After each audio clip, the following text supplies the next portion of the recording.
I truly believe that the best option for children is to be in an environment that is positive. And there is a whole level there, this principle of being a good influence for others and the things you're talking about. I believe that that's something that has to be self-selected. And comes later on. And comes later on. It usually comes later on when they get older. Like when my teens or young adults feel like, yeah, I'm going to go purposely put myself in a toxic environment so I can be a good influence. That's something they choose to do on purpose. But they also know that if they immerse themselves in a toxic environment for an extended period of time, you cannot help but pick up the toxicity. It's just how it works. Now, the younger they are, the more susceptible they are to picking up that toxicity. So our approach has always been not that we completely isolate ourselves from people.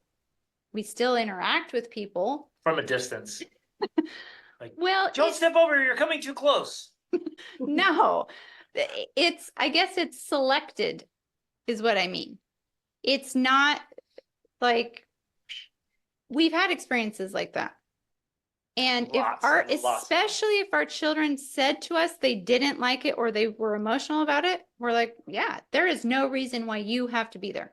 Part of this principle also comes from, I mean, we've read hundreds, thousands of books, and nearly every book you read about success principles talks about something which I think it sums up very well in The Compound Effect by Darrell Hardy.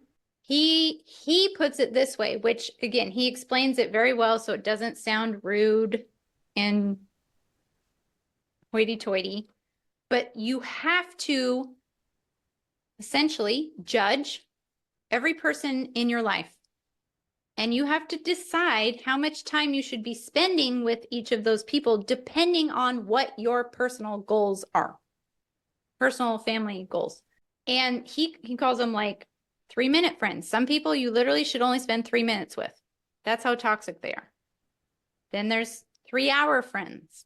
And then there's 3-day friends. And then there's 3-week friends and 3-month friends and 3-year friends. Like, you know, there's all levels. People are at all levels. And we've been told and taught like you shouldn't judge, but really that's not accurate when you're trying to achieve certain outcomes. Like you have to make these types of judgments in order to, going back to the entrepreneurship thing, which also applies to the marriage thing, the parenting thing, the family lifestyle thing. All of that requires an intense amount of focused energy. And if your energy is being lost in other things, or sucked away by toxic vampires, which it sounds mean, but there are people out there that are like that. If your energy is being dissipated in that way, you cannot focus it on the outcome you want. It's just, it's literally impossible. It's not that sometimes it's way harder. Sometimes it's literally impossible. So that's the principle that we're teaching our kids. Like you're trying to become the very best version of yourself, because the best thing you can do for God and man is to make the most of yourself. And in order for you to be the very best version of yourself, you have to be able to analyze who and be very specific about who you allow into your life, at least for the majority of the time. That doesn't mean you never have any of these types of friends, but you know, hey, I can only spend, 3 hours with this person before I start to feel like dragged down, if that makes sense. So that's kind of the big picture view of why we take this kind of approach, because we're teaching them from when they're young, like you need to be analyzing how people are affecting you, because in order to have the most impact in the world and eventually on other people, you have to be strong. You have to have that foundation.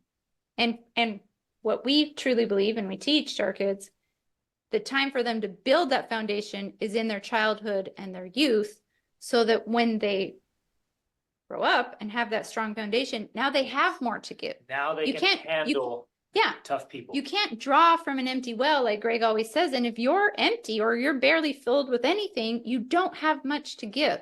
And you don't have a lot of influence. You don't have a lot of power to help change other people because you don't have that yourself to give. Like, you're empty.